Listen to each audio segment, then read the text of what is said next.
The story of America isn't just about big battles and famous names. It's really the story of individual families building something from nothing. In this series, we're going to follow one of those families, the Williams family. We're going to trace their journey generation by generation, starting right at the beginning with the patriarch, John Williams. He was a man who showed up on these shores with not much more than pure ambition. Every family has a starting point, right? Well, for this family, it wasn't in some bustling city or a well-established town. Nope, it began right here, on the absolute edge of the known world, with a 90-acre plot of wild, untamed land. And that little piece of ground, it would become the foundation for everything that came after. So to really get who John Williams was, we first have to understand the world he was stepping into. This was not the America we know today. This was the real deal, a true frontier. I want you to picture it. A massive, sprawling wilderness covered in dense forest.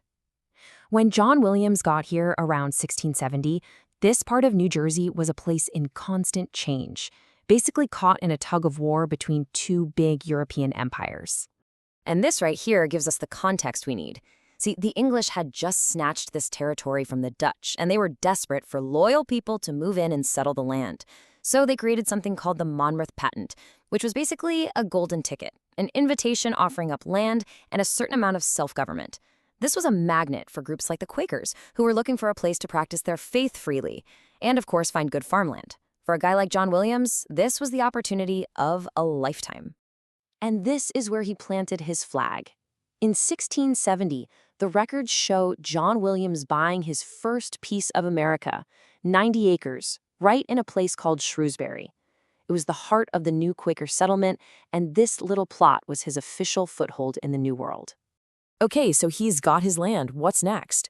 Well, John immediately got to work on the two things that would define his entire life: getting more land and starting a family. And for him, those two goals were completely woven together.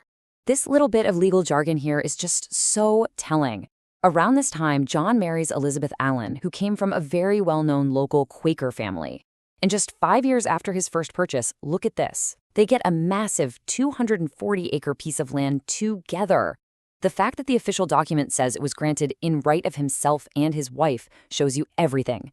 This was a partnership, a team, right from the get-go. They were building their future, side by side.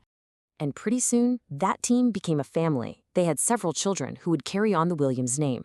But for our story, the most important name on this list is their son, Daniel, born in 1679. Remember him. He's the direct link to our next chapter. Just look at this timeline. It shows you how incredibly fast John was moving.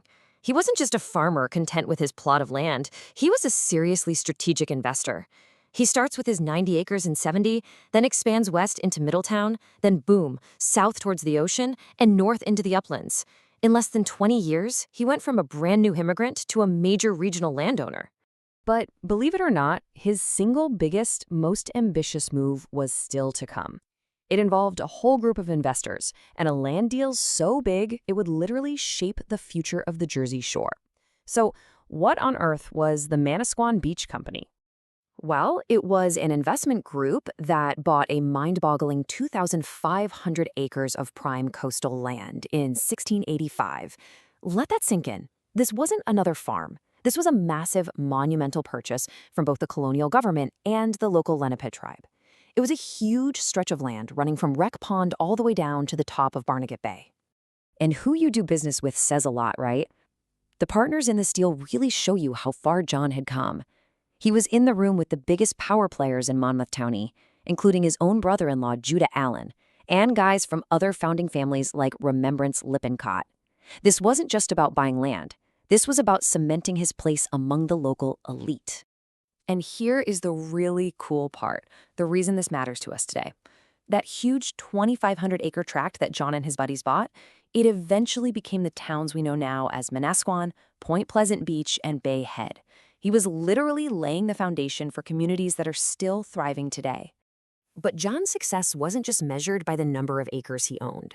As his wealth grew, so did his reputation and his standing within that tight-knit Shrewsbury society. We know from primary source records that John and his whole family were dedicated, active members of the local Quaker meeting.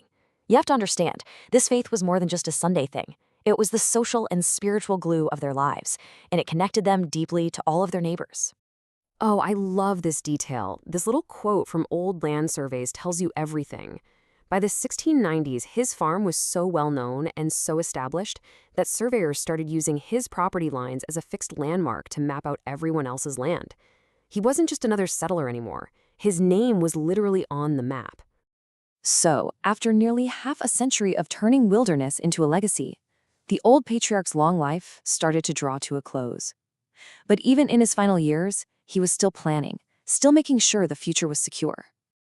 In 1717, when he was almost 80 years old, he laid out his last will and testament. And in it, you can see how carefully he provided for his entire family. He names his sons, his daughters. He was making absolutely sure that the wealth and land he had worked so hard for would be passed down securely to the next generation. And for us, this is the smoking gun. This primary source, his actual will, explicitly names his son Daniel, spelled Daniel here, as an executor of his estate. This is it. This is the definitive, historian-proof connection that links the first generation to the one we're going to talk about next. When John died in the winter of 1720, they took a detailed inventory of everything he owned, and it gives us this incredible snapshot of his life's work. The total value was over £131, which was a very, very nice sum for that time. And you can see all the things you'd expect from a successful planter. Tons of livestock, lots of grain. But what's really telling are those last two items, a silver cup and a large Bible. In a world where most people were just trying to survive, these were luxury goods. They were clear, unmistakable symbols of his wealth and his high status in the community. When you step back and look at it, the whole arc of his life is just incredible.